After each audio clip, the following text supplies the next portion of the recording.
the moral teaching of the Bible, the titles light, etc., which, as in the case of Jesus, are to be found recorded in respect of the Buddha, as also the story of the temptation by the devil, all this was written in Buddhistic books at the time Jesus came to this country after the crucifixion. There is, moreover, another resemblance between the Buddha and Jesus. Buddhism records that the Buddha, during the temptation, was fasting, that the fast lasted for 40 days. Readers of the Gospel know that Jesus also observed a 40 days fast. As I have just now stated, there is such a striking resemblance between the moral teaching of the Buddha and that of Jesus, that for those acquainted with both, it has become something surprising. For example, the Gospels say, do not resist evil, love your enemy, live in poverty, shun pride and falsehood and greed. The same is the teaching of the Buddha. Footnote, page 95. Nay, the Buddhistic teaching lays greater stress on it, so much so that the killing even of ants and insects has been declared a sin.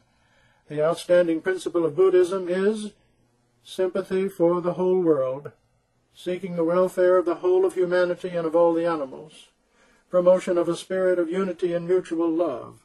The same is the gospel teaching. Again, just as Jesus sent his disciples to different countries, journeying to one himself, so was the case with the Buddha. The work Buddhism by Sir Manier Williams records that the Buddha sent out his disciples to preach, addressing them thus, quote, go forth and wander everywhere, out of compassion for the world and for the welfare of gods and men.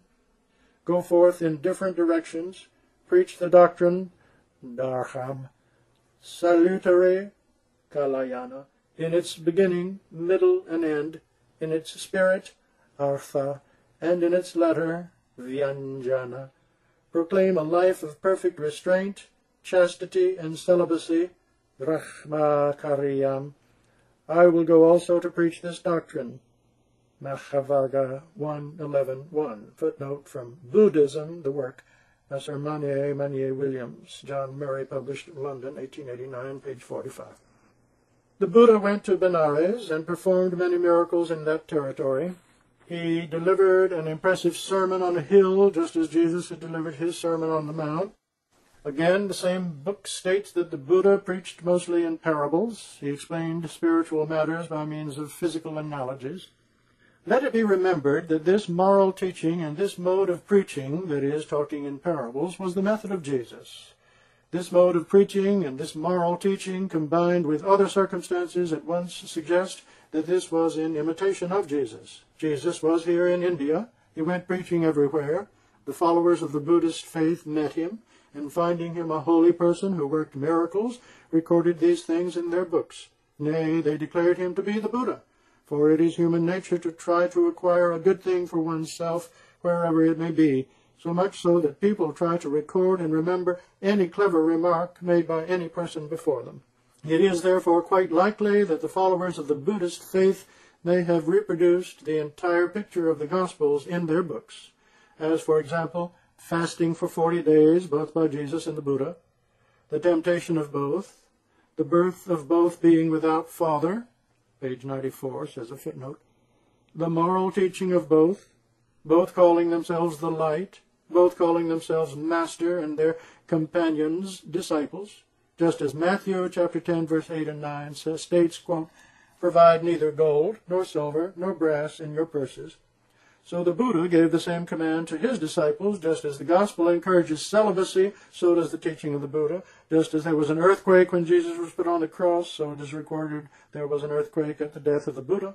All these points of resemblance arise from the fact of Jesus' visit to India, which was a piece of good luck for the followers of the Buddhist faith, from his staying among them for a considerable time, and from Buddhists acquiring a good knowledge of the facts of his life and of his noble teaching.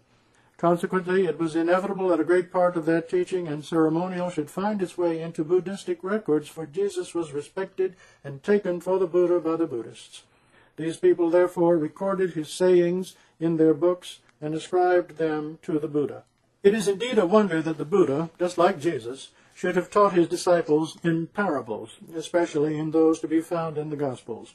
In one of these parables, the Buddha says, As the peasant sows the seed, but cannot say, the grain shall swell today, tomorrow germinate, so also it is with the disciple. He must obey the precepts, practice meditation, study the doctrine. He cannot say today or tomorrow I shall be delivered. Footnote, Sir M. Williams in the work Buddhism, page 51. This, it will be noted, is the same parable which has existed in the Gospels to this day. The Buddha, again, narrates another parable, quote, "Again, as when a herd of deer lives in a forest, a man comes who opens for them a false path, and the deer suffer hurt, and another comes who opens a safe path, and the deer thrive. So when men live among pleasures, the evil one comes and opens the false eightfold path of right belief." P. Oldenburg, 191, 192 pages. The Buddha also taught, quote, "Righteousness is a safe treasure which no one can steal. It is a treasure which accompanies man even after death. It is a treasure which is the source of all knowledge and all perfection." From Dr. Herman Oldenburg's work, Buddha. Now it will be noticed that the gospel teaching is just the same. The ancient Buddhistic records of this teaching belong to the period not remote from the time of Jesus. Nay, it is the same period. Again, on page 135 of the same book, there occurs the saying wherein the Buddha speaks of his irreproachableness, in that no one could point to a blot on his character.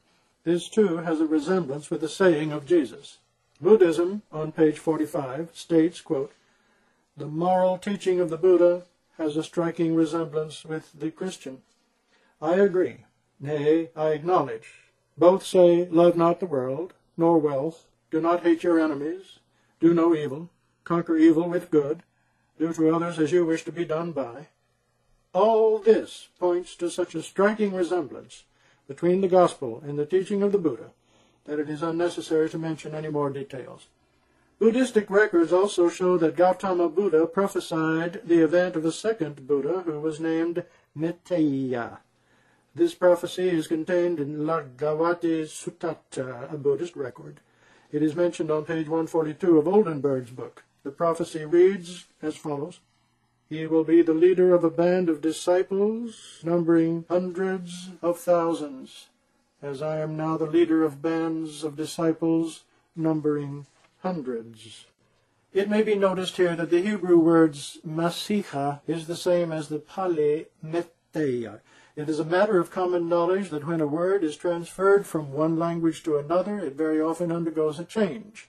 An English word, too, when imported by another language, undergoes a change. For example, Max Müller, in the course of a list given on page 318 of volume 11 of Sacred Books of the East, says, quote, "The th of the English alphabet becomes, in Persian or Arabic, like s.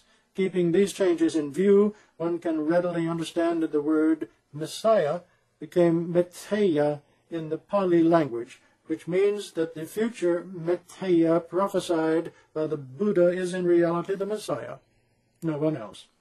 This finds support in the fact that the Buddha had prophesied that the faith he had founded would not endure in the world for more than 500 years, that at the time of the decline of his principles and teachings, the Maitreya would come to this land and would reestablish them in the world.